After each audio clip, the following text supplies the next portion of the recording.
hope you enjoy these webinars.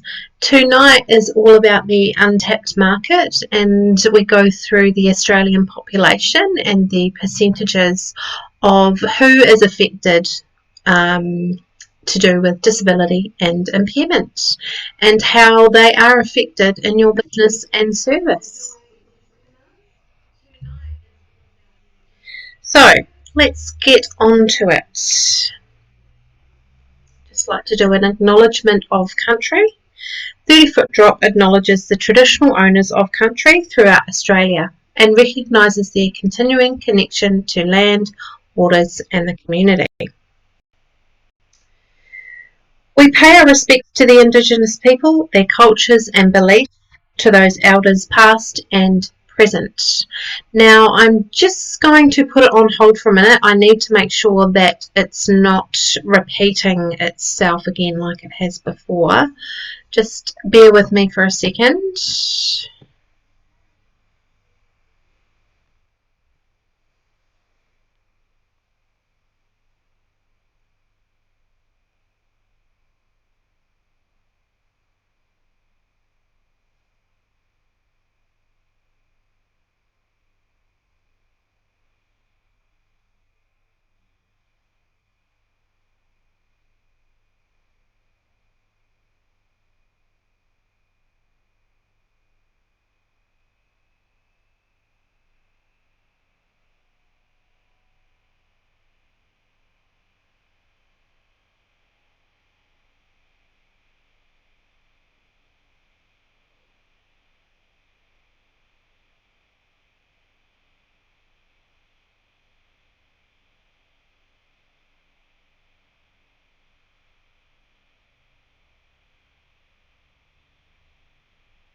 So hopefully you can hear me better now, and we can get started.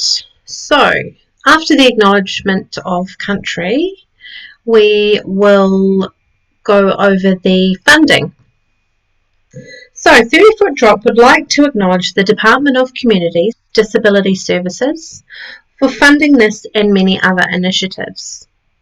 Without their help, such projects such as Two Wise Monkeys wouldn't see the light of day, and we'd be much more poorer for it as a community. So we are very grateful to them to have the funding. This workshop is part of a Realities and Advantages of an Access and Inclusion grant awarded to 30-foot drop as part of the Information, Linkages and Capacity Building grants for 2018 and 2019. Housekeeping. Unfortunately, we do not have all of the resources to monitor all of the live streams during our tapping ins. So if you do have any questions, please head to the link below, which is www.30footdrop.com.au. If you have any questions for me, please head into that link. So if you're watching on YouTube or Facebook, you won't be able to send me a direct message. We can only do that over the website. We'll be covering a lot of information in a short period of time, so we ask attendees if they can try and minimise any distractions. That's a bit hard at the present time with people still working from home and that sort of thing, but if you can minimise it, that is great. If you can't, that's fine as well. Make sure that if you talk about 30-foot drop or the Two Wise Monkeys workshops, that you tag us and get us involved in it, because the more people that can find out about what we're doing, the better we can make changes as a community. We record every session, so if you wanted to go back and re-watch anything, you can rewind it once I have hit the end button. And if you know anyone that you think could benefit from these webinars, please let them know. We'd love to get the message out there to as many people as we can. And lastly, for the housekeeping, at the end of the webinar, we do have a short survey, which is only about 5 questions. Just jump into tapping in part 3 and fill out the survey. Now, to get to that survey, you'll need to just go to the link below this video, the 30-foot drop link, and you can go into the survey. Now, let me introduce myself and tell you a little bit about myself. I'm Lisa, and I am the monkey Hear No Evil. And the other monkey is Ben. He is See No Evil. And through us, we hope that after you've viewed our webinars or come to any of our live workshops, that you will hear no evil about disability and impairment. Now, my story is a more hidden one. At the age of 8, I was diagnosed with mild dyslexia. Teachers used to hit me on the head, read out my low marks, and make me feel completely dumb and unworthy in front of everyone. But despite these challenges growing up, I was determined to succeed and prove them wrong. So I ended up doing really well in art, getting like 97% or something like that. In my last years of high school, I did really well at photography. I won a few awards. And I had an exhibition when I was at school, and my artwork ended up selling. So, you know, it's once you find that passion within yourself,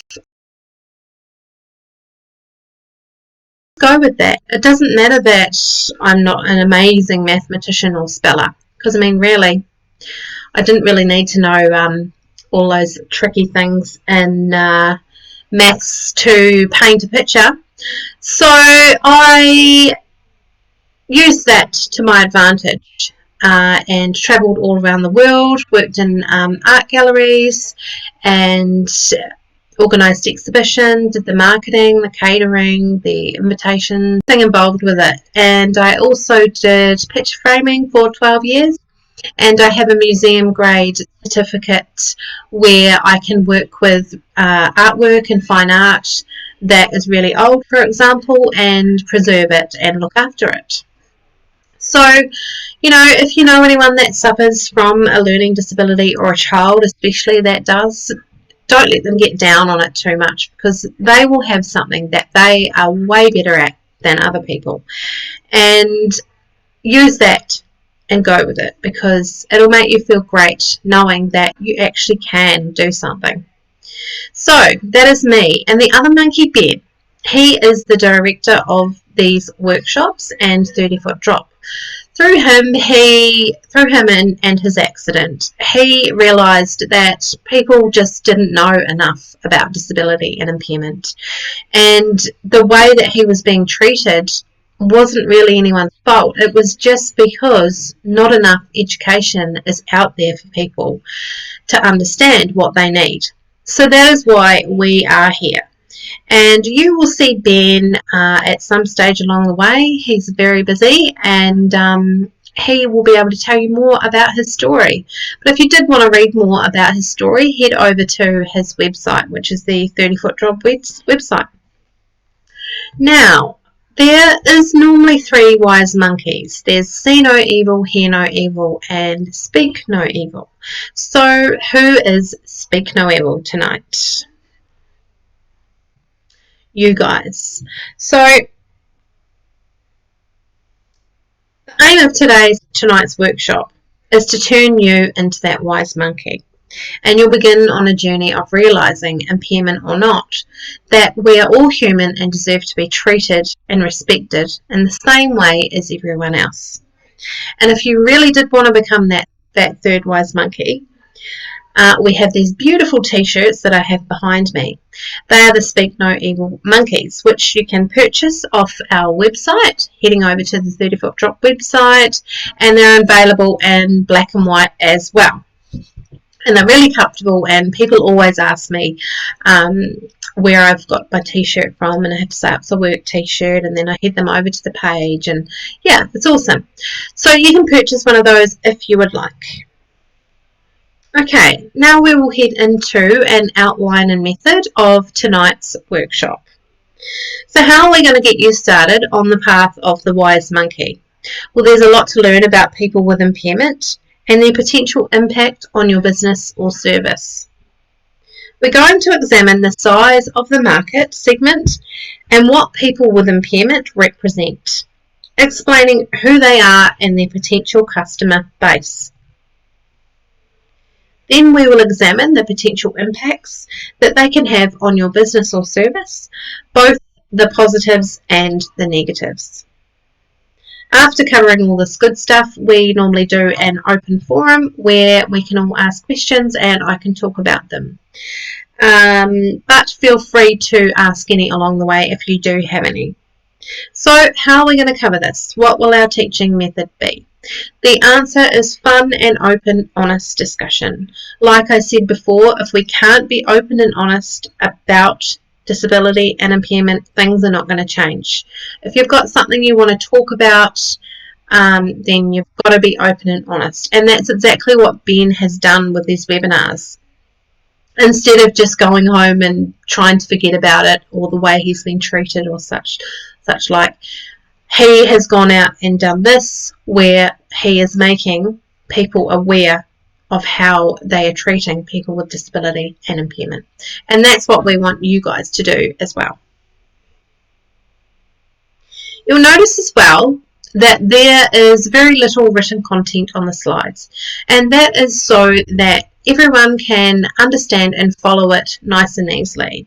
It's good for someone with a vision impairment, it's good for someone that may have a hearing impairment, and also learning disabilities or other kinds of disabilities where you're not trying to keep up with all this information on the page. And most of us don't really agree with death by PowerPoint. You'll lose me if you did that. So that is why we have it like we do. And if you do have a hearing impairment and you are watching on the platform of Facebook, you can now turn the volume down and we have subtitles, which is really awesome. So people with hearing impairments can follow. Now let's go through terminology. There are a couple of words here that many people get mixed up. The differences between disability and impairment and access versus inclusion. Let's first talk about impairment. Impairment is an injury, illness, or congenital condition that causes or is likely to cause a difference of psychological and physiological function. In short, your impairment is your medical diagnosis. So my impairment, my medical diagnosis is mild dyslexia. A disability, on the other hand, is the loss or limitation of opportunities to take part in society on an equal level to others due to social and environmental barriers. It is, as the word implies, something that makes you unable to participate or access something. So, for me, an example, too much wording. Complex information or stylized script can sometimes make it hard for people with a learning disability to understand, which makes it hard for them to get the right information that they need to use your business or service. This is especially important to know because some people's impairments, like mine, are hidden, and you could have potentially lost a lot of business by not knowing this. So hopefully that makes sense, the difference between disability and impairment. Next, I will talk about access versus inclusion. Access refers to the removal or reduction of barriers, physical and attitudinal, to participate in activities and functions of a community. At its core, access focuses a lot on the physical world around us and can be checked off with a checklist. Now, if you were wanting to go over a checklist to see whether your door frames in your cafe, for instance, are wide enough, your ramps and all of that sort of thing are going to work for someone in a wheelchair, then head over to our website, 30-Foot Drop website below this video, and we have an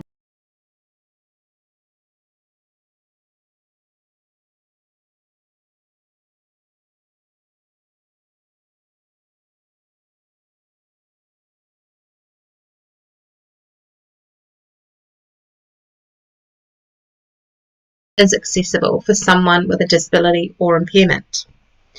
Okay, next is inclusion.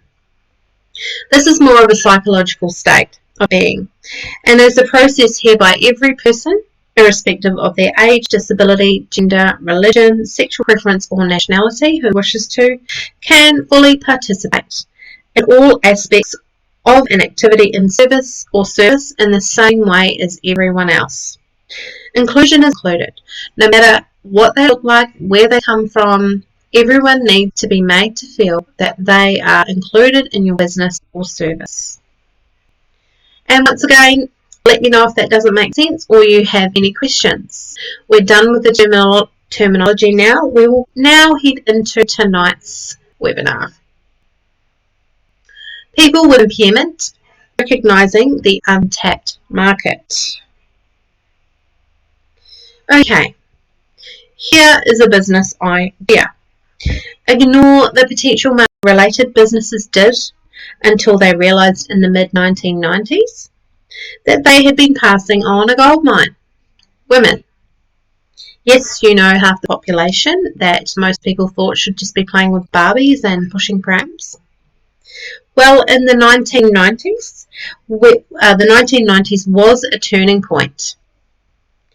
And the NBC's 1996 Summer Olympic Games coverage targeted women and sports, much more than they had previously. And many more female-orientated sports advertisements, apparel, and equipment lines emerged. So imagine that women would actually be just as interested in doing the same things that men are. Well, once again, many businesses could be missing out or ignoring this potential market. Consider, for example, a population that has clear, persistent needs that, if are not being adequately fulfilled, just imagine a population that has clear, persistent needs that are not being adequately fulfilled. This population spans the world and is growing and includes very motivated customers. Since this population is currently being understood and misunderstood, underserved and misunderstood, many businesses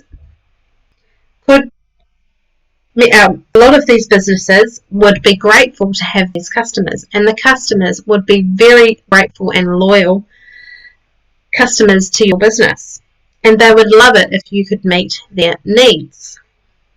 This is a population that has an estimated disposable income Australia-wide of $54 million. A lot to spend. Also consider, especially at this current time, how margins are always tight, and finding a new and neglected population that can boost your business is always a bonus. So let's have a look what the population is in Australia.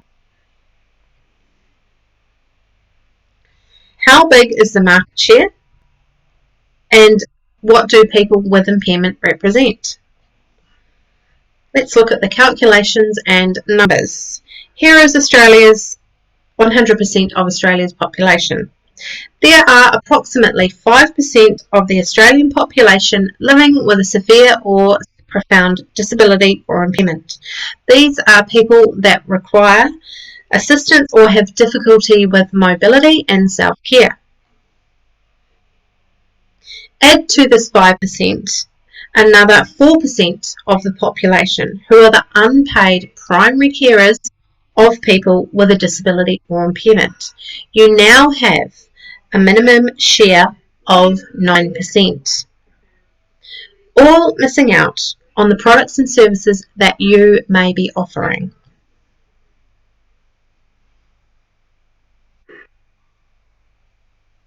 You may ask, if it is such a big market share, then surely they are already being served. Aren't there items and services such as the events of the Paralympic Games that come every 4 years? Well, there is that. But it may be a bit like saying to women who wanted to play sports in the 1970s, but yeah, don't you have hopscotch?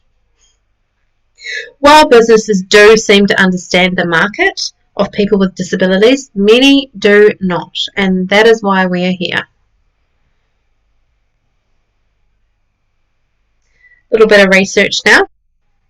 Deloitte and the Australian Human Rights Commission released a report in 2017 titled The Missing Out Report, the business case for customer diversity. And in it they present their research findings about the missed opportunities that occur when businesses do not extend their values of fairness, equality and respect to diverse customer bases. This research is covered with their diversity areas of gender equality, marriage equality, people with impairments, age and cultural diversity. It is well worth reading and can be found in our digital library.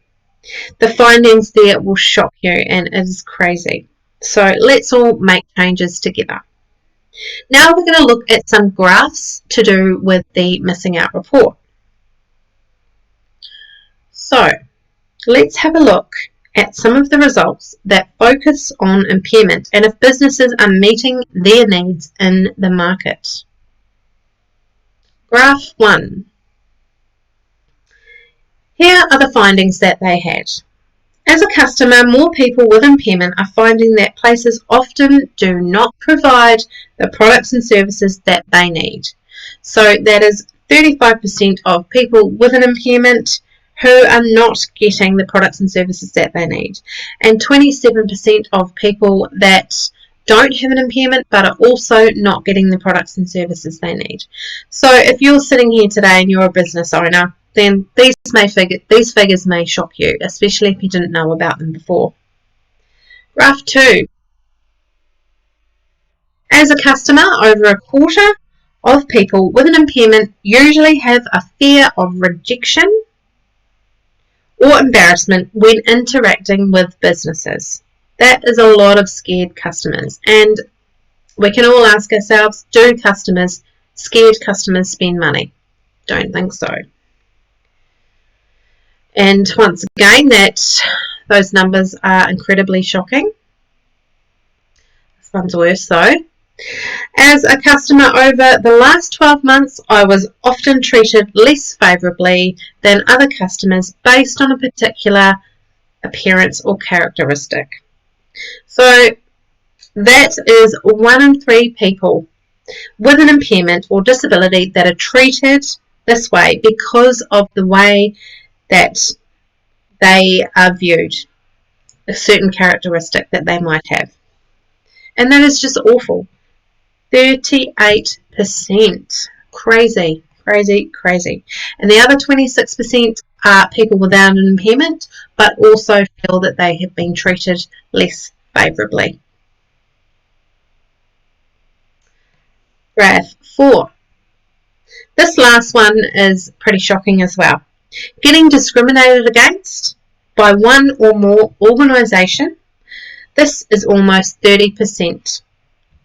So 30% of people feel they have been discriminated against by a company or business. And once again, you're not going to spend money if you are treated like this. So these stats show that there is definitely a market that is not having their needs met. Now let's have a look at who this market is and the people behind this.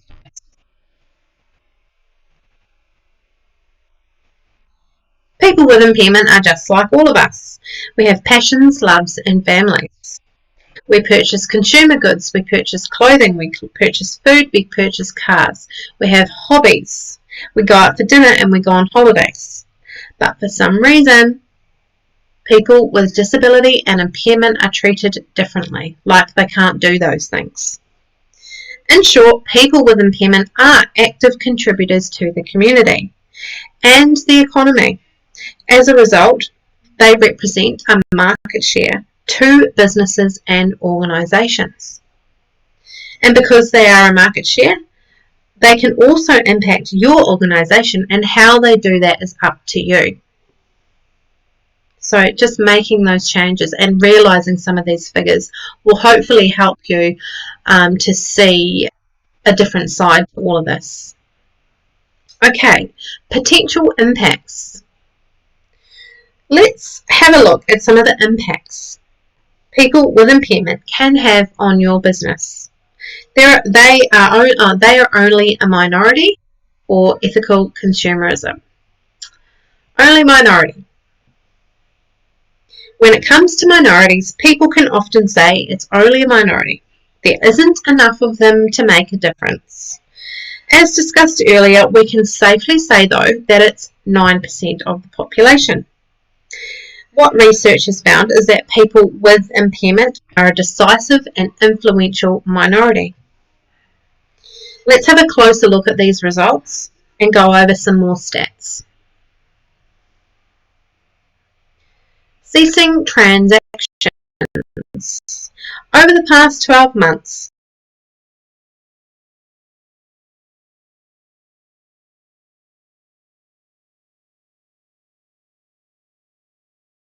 and if people are not getting what they want,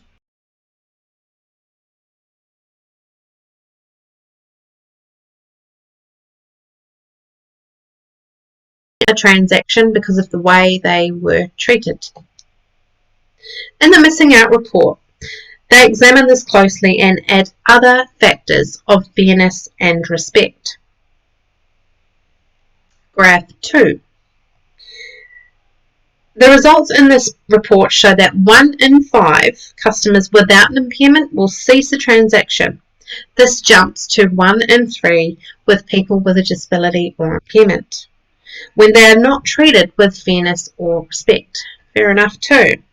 Showing that a negative experience is more likely to drive a customer away. And this last one's probably the most scary for business owners to definitely be aware of. More than just from the sale, people with impairment or disability are twice as likely than everyone else to dissuade others from using your business or service. So basically, if your company is not treating people with fairness and respect based on their appearance, disability, or impairment, then you are already being impacted. So, they've gone home, they've told their carer, the carer's told all of her family, and then you've told your family, and then it just goes on and on and on, and all of a sudden you've got this percentage of people being dissuaded from using your business because of someone with a disability or impairment being treated in that way. And it makes it worse because a lot of people, well, let's hope everyone, would totally find that very inappropriate, could cause a lot of damage to a business. So if you're watching, please take into account and make sure staff are trained and they know to treat people with respect and fairness, and to make people feel included, and to have the accessible options around your business for people with mobility issues. So the last one of these graphs are, as a customer in the last 12 months, my buying choices were negatively influenced by an organisation's reputation as supportive of gender equality, marriage equality, people with impairments, older people, and cultural diversity. So the missing out report found that 12% of people were negatively affected. So can it drive the current customers away if you make these changes? And people have said that 12% are only negatively affected, but 58% are positively affected because of the change that the business has made. So potentially, if you're going to go into your business or service and make these changes, then 58% is definitely worth it. And 30% we're not worried either way. But you may lose that 12%, but you will gain so much more, and your reputation will gain so much more. So that top part is saying this result was not impairment specific and includes other things like gender, marriage equality, people with impairments, older people, and cultural diversity.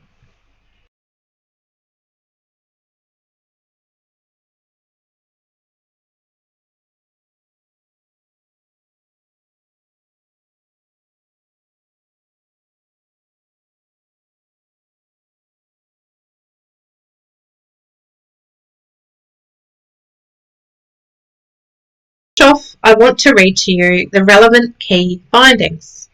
Customers with impairment are an organisation and twice as likely to dissuade others from using your organisation because of the negative diversity reputation that you may have. There is a good chance that if your business isn't accessible or inclusive, we've covered the possible negative effects that it can have if you don't make these changes. Let's now go over the positives. We're nearly done. Ethical consumerism. What is it? Ethical consumerism is a form of political activism based on ideas that purchasers in the markets consume not only goods but also used to produce them. By choosing certain products over others or whether to consumers can embrace or reject particular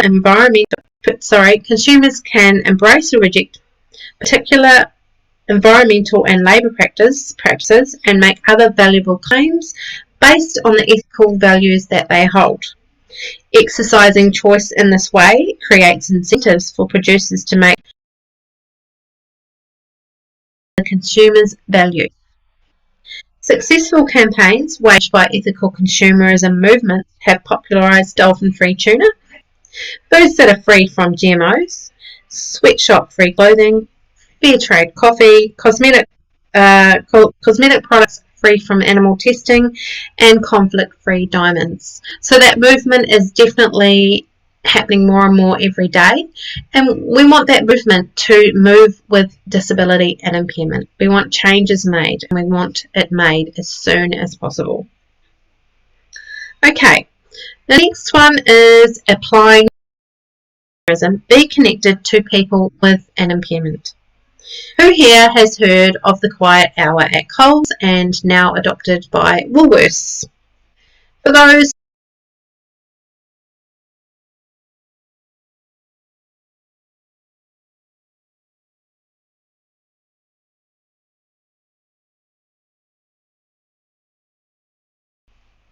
at Coles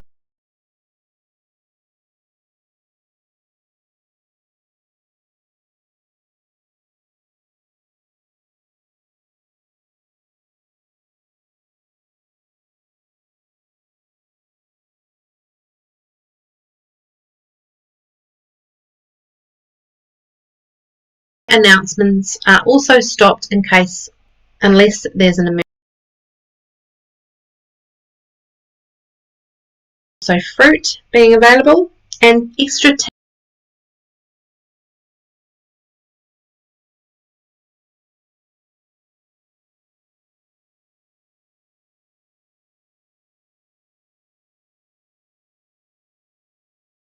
on the internet, you will see this. And it's been doing. And how do you think this has affected the customers and the consumers? Definitely.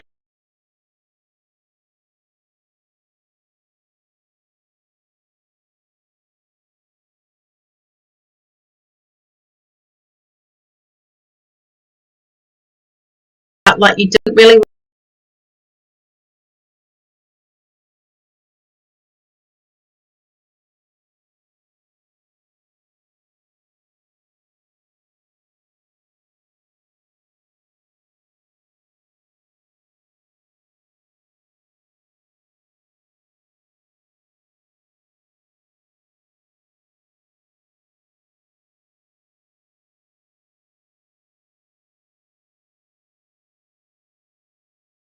Do this, the more we're going to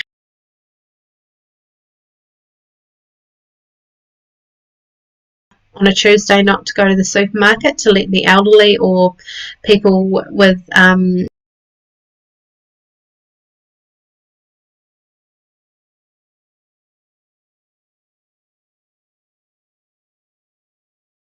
is tonight's webinar. I hope that it all made sense.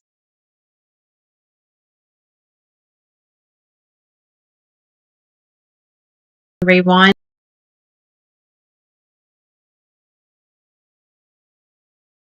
if you wanted to head into the resources, you can look at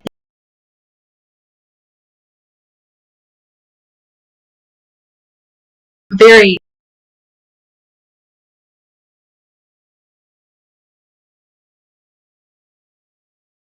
if you wanted to look into more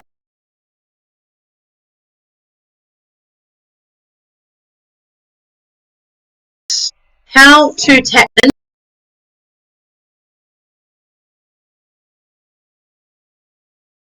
your business. So please join me to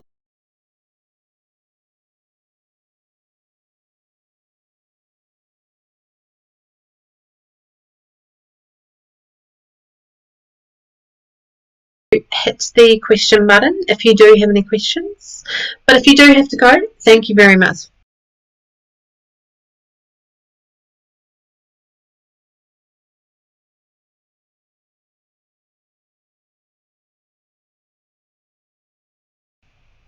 See you soon.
Welcome back, everyone.